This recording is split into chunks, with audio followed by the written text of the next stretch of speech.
Will Canada be forced to pay Trump's new 50% tariff, or do you have to pay it? Well, we all know the real answer to that question, don't we?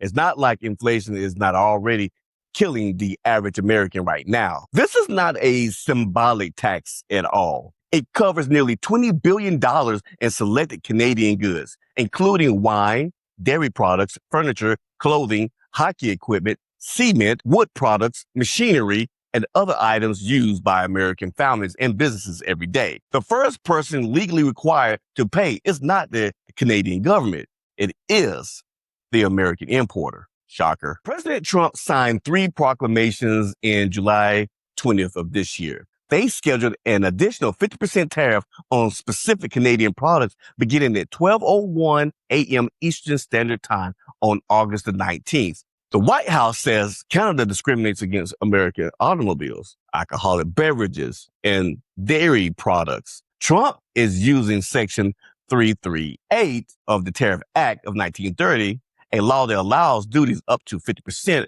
when a foreign country disadvantages American commerce. This is the part many political speeches leave out.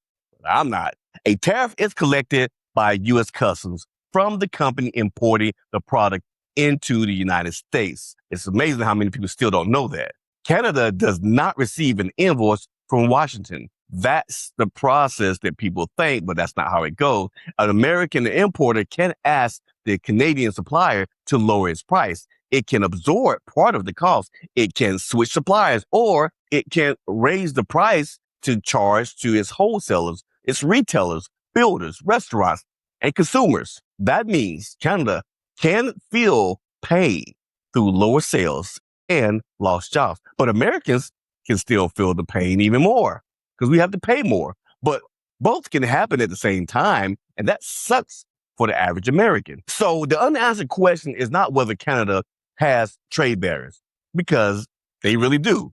The question is whether a 50% tariff across hundreds of products classifications is a precise response, or a negotiating weapon whose cost lands partly on American buyers. And there's another question that I have to ask. Will last-minute negotiations stop or delay the duties before midnight? As of this recording, talks remain active and the deadline remains in place. Did you know this is a 50% tariff on every product Canada sends to the United States? The administration estimates the list covers about $20 billion in imports. That is significant, but it is only a portion of the total U.S.-Canada trade. Among the covered categories are wine and other alcohol, certain dairy products, furniture, clothing, swimming pools, fishing rods, hockey gear, cement, machinery, electrical equipment, wood products, seeds, and other goods. We have energy, postage, which is like fertilizer, fish, certain critical minerals, goods already covered by a separate Section 232 restrictions, and qualifying civil aircraft products are excluded. Thank God. That distinction matters. Saying Trump put a 50% tariff on Canada is a useful shorthand, but saying every Canadian import is taxed at 50% would be an absolute falsehood. The second surprise is that covered goods do not escape this tariff merely because they qualify under the United States-Mexico-Canada Agreement, better known as the USMCA. Trump negotiated the signed USMCA during the first term. The agreement was sold as a modern set of predictable rules for North American trade. But these proclamations say the additional duties apply regardless of the USMCA preferential treatment. That creates a serious credibility problem. If a negotiated trade agreement cannot protect a qualifying product from new tariff imposed under an old statute, business cannot confidently calculate future costs. That's a problem for a businessman. Supporters call that leverage. Businessmen call that uncertainty, and businessmen do not like uncertainty. And uncertainty delays investment even before a tariff changes a single price. So should we now be fair to the administration about this political move? What do you think? Canada's dairy system uses tight import controls and high over-quota tariffs. Alcohol systems have long limited or controlled access to U.S. products. Canada also imposes countermeasures after early American tariffs, including restrictions affecting U.S. alcohol and autos. American farmers, beverage producers, and manufacturers have legitimate complaints when Canada rules treat them differently or block market access altogether. The United States does not have to pretend barriers are free trade, but proven discrimination does not answer the next question. Why are unrelated products such as furniture, clothing, cement, hockey gear on the retaliation list? I think hockey gear is kind of like a dab at them. The administration's legal theory may permit cross-sector retaliation. Politically, it still owes the Americans a clear explanation of why each category was selected and what concession will it remove. What if I told you when politicians say the foreign country pays a tariff, separate the legal payment from the economic effect? Legally, the importer pays the tariff at the border. Economically, the cost can be shared. Canadian exporters may cut prices. American importers may accept lower profit. Retailers may raise prices. Buyers may switch products. Workers can lose hours if sales decline. That's how it works. That's the process. Research on recent U.S. tariffs has generally found that American businesses and households absorb a large share of the burden. Newer analysis also finds consumer price increases, although pass-through is incomplete and varies by product. A 50% tariff, therefore, does not guarantee a 50% shelf price increase, but it creates a very large cost that someone in the supply chain must absorb.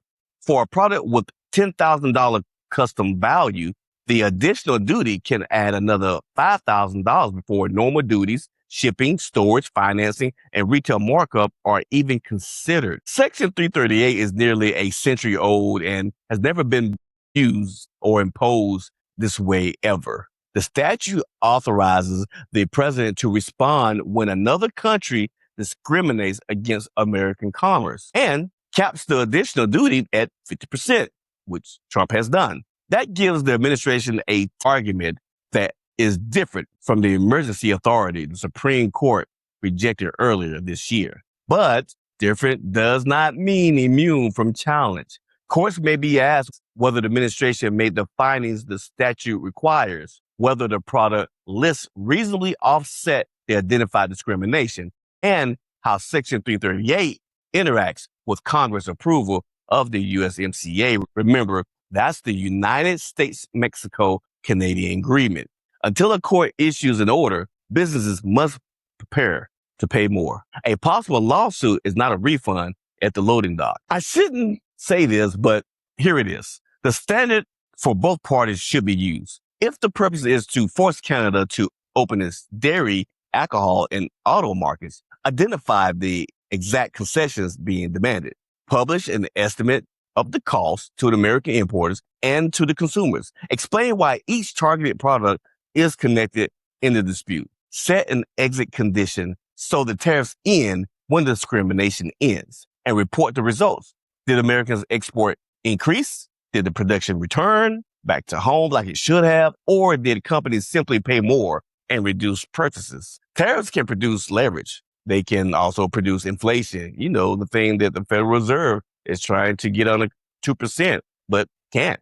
Retaliation, disrupted supply chains, and political headlines without lasting industrial gains. The policy should be judged by measurable results, not by whether the word tough appears in a speech. Most of you would skip this part, but I would say, hey, you really need to pay attention. The honest conclusion is this. Canada maintains protectionist barriers that deserve scrutiny.